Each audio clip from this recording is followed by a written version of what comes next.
I am Anil Kumar. Welcome to our series on higher algebra. These questions will help some students to get through SAT with excellent marks.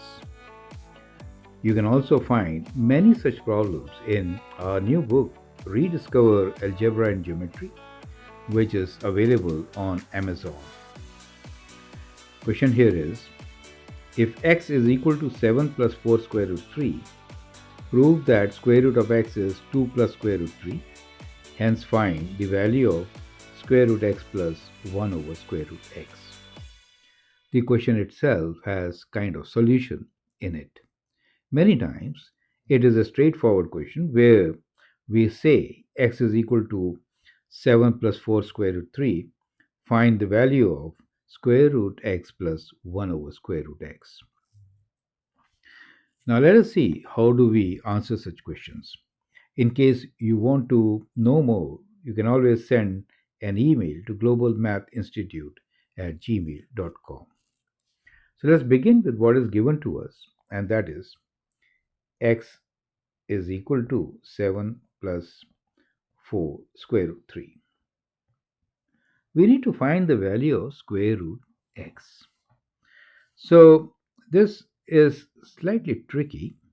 Let me rewrite 7 as 4 plus 3, right? So let's rewrite this 7 as 4 plus 3. And we have this 4 square root 3. Now to make this as a perfect square, we could think like this. 4 is 2 square, right? And square root 3 is 3 square root 3 square, right? Let me rewrite this here, square root 3 square as 3, correct? Now 4 square root 3 becomes twice AB, right? So it could be written as 2 times 2 square root 3, right? You get the whole idea. What I'm trying to say here with this elaborated extension of what we have is that I could actually write x as 2 plus square root 3 whole square.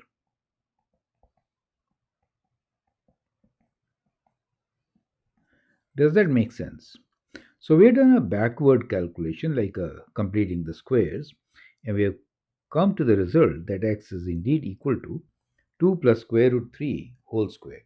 And that means that square root of x is what? Square root of x is equal to 2 plus square root 3. So this was the first part. We need to prove that square root x is 2 plus square root 3. And this question has been designed for our students to, go through these steps and break it down to get the result, right? Now, I think it's much simpler. It's just a question of substituting square root 3, 2 plus square root 3 for square root x and getting the result, right? So we could do that. Now, what I prefer is that we could actually find what is 1 over square root x, right? 1 over square root. Or we can do direct and then do rationalization, right? We could do any of those two things. So that's fine. So two approaches which you can adopt are that you can write directly what is square root of x plus 1 over square root of x, right? This is basically, you can write this as 2 plus square root of 3 plus 1 over 2 plus square root 3, right? You could do that. And or you could also think about simplifying square root x plus 1 over square root x, right? And writing 7 plus square root 3 for x square. So that could be another approach. We are just looking into different approaches which you really come across in such questions, right? So what I'm trying to say here is that you could also do like this. That is, you could simplify this expression and write this as x plus 1 square root 3 x, correct? Now in that case, we are not using, it's much simpler, right?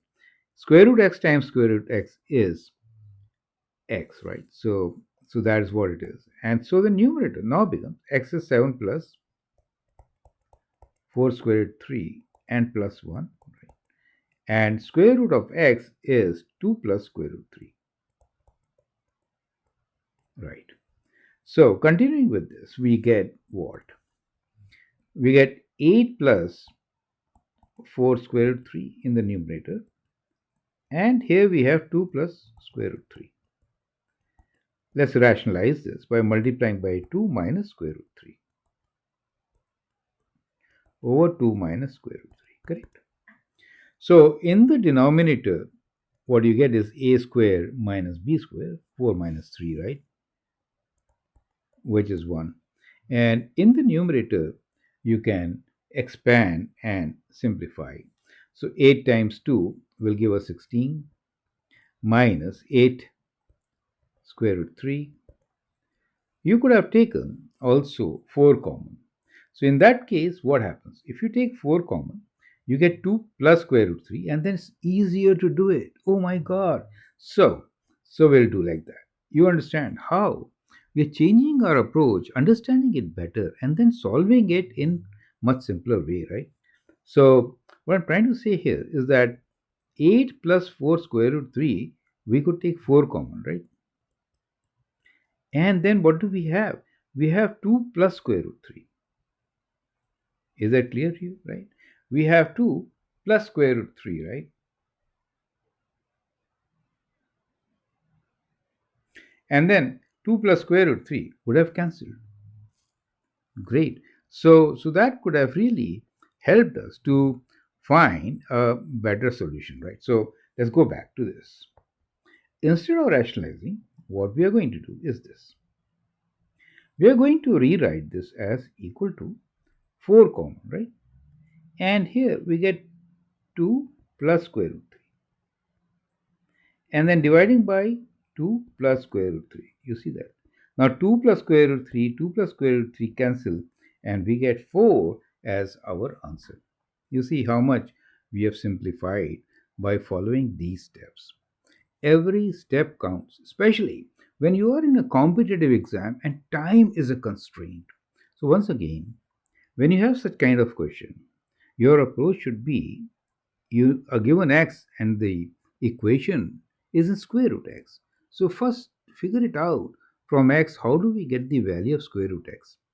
Now once you do that, in that case again think how we can further simplify our solution and provide it in minimal number of steps. That is the beauty of my book. Rediscover Algebra and Geometry will walk you through the journey which you will feel at every step, yes, this is what I wanted to know. That will help. And that kind of wow factor will come after reading this book. I recommend it for you all. Thank you and all the best.